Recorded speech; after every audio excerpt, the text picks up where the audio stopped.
अस्सलामुअलैकुम रहमतुल्लाहि वबरकातुहू। जी हाँ दोस्तों, आज एक अजीब सी ख़बर आपके साथ हम शेयर कर रहे हैं। दोस्तों, इस ख़बर को शेयर किया गया है मशहूर लोकसभा सांसद बैरिस्टर असदुद्दीन ओवैसी साहब की जानिब से। एक भारत के मशहूर पत्रकार जर्नलिस्ट समीउल्लाह खान साहब की जानिब से इस ख़बर को शाये किया गया है। आपसे गुजारिश है इस वीडियो को ज़रूर देखिए, बहुत ख़ास वीडियो होने जा रही है। दोस्तों, पहले देखते हैं मशहूर पत्रकार समीउल्लाह खान ने एक रिपोर्ट शाये की है। स्क्रीन पर आप देख सकते हैं। दोस्तों, उन्होंने इस रिपोर्ट को शाये करते हुए लिखा है, स्क्रीन पर आप देख सकते हैं। समीउल्लाह खान साहब कहते हैं कि मालूम नहीं ये ख़बर आप तक पहुंची है या नहीं कि मोदी सरकार ने अब सरकारी अफसरान को आरएसएस की सरगर्मियों में हिस्सा लेने की इजाज़त दे दी है। यानी कि अब ये ऑफिशियल आज़ादी है कि कोई भी सरकारी ओहदेदार या अफसर सरकारी व आइनी ओहदे पर रहते हुए भी संघ की यानी आरएसएस की कार्रवाइयों में शरीक हो सकता है। 1966 में भारतीय गवर्नमेंट ने सरकारी मुलाजिमीन पर आरएसएस और जमात इस्लामी के ज़रिए मुनक़िदा सरगर्मियों में हिस्सा लेने पर पाबंदी लगा दी थी। अब मोदी सरकार ने अपने ताज़ा तरीन हुक्मनामे के ज़रिए पुरानी पाबंदी को ख़त्म करते हुए गवर्नमेंट अफसरान को आरएसएस की सरगर्मियों में हिस्सा लेने की आज़ादी दे दी है। वो कहते हैं कि ये इक़दाम भारत के सिस्टम को पूरी तरह से हिंदुत्वा रंग में रंगने की आलानिया कोशिश है।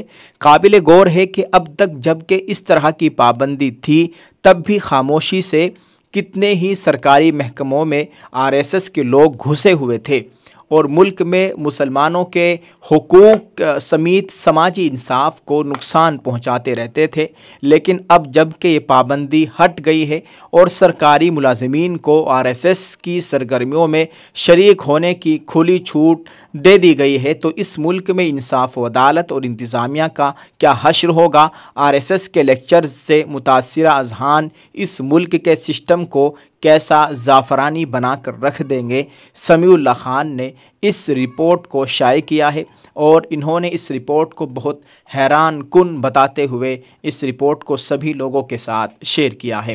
दोस्तों, आप इस ताल्लुक़ से क्या कहना चाहेंगे, कमेंट में ज़रूर लिखिएगा। समीउल्लाह खान की इस रिपोर्ट से क्या आप इत्तिफाक रखते हैं, कमेंट में ज़रूर लिखें और इसको शेयर कर दीजिए। कासमी हज उम्रह टूर्स एंड ट्रेवल्स हज उम्रह और दीगर मुकद्दस मुकामात की ज़ियारत का भरोसेमंद मरकज। हज उम्रह जाने के ख्वाहिशमंद हज़रात स्क्रीन पर दिए गए नंबरात पर कॉल करें।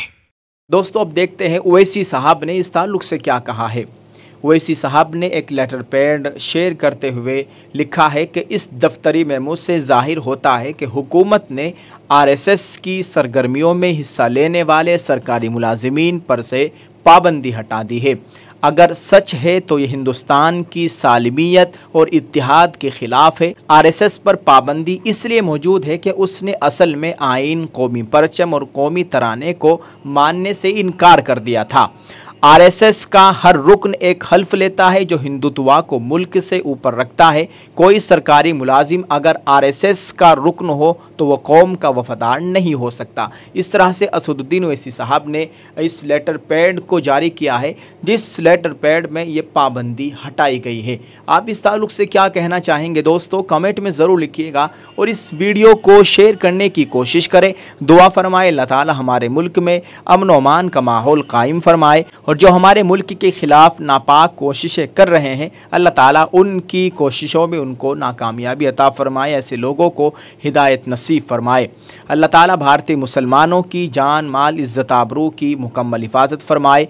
आप इस ख़बर के ताल्लुक़ से क्या राय देंगे, कमेंट में ज़रूर लिखिएगा और इसको शेयर कर दीजिए। एक दुआया जुमला ज़रूर लिखिएगा। जज़ाकल्लाह। अस्सलामु अलैकुम व रहमतुल्लाहि व बरकातुहू।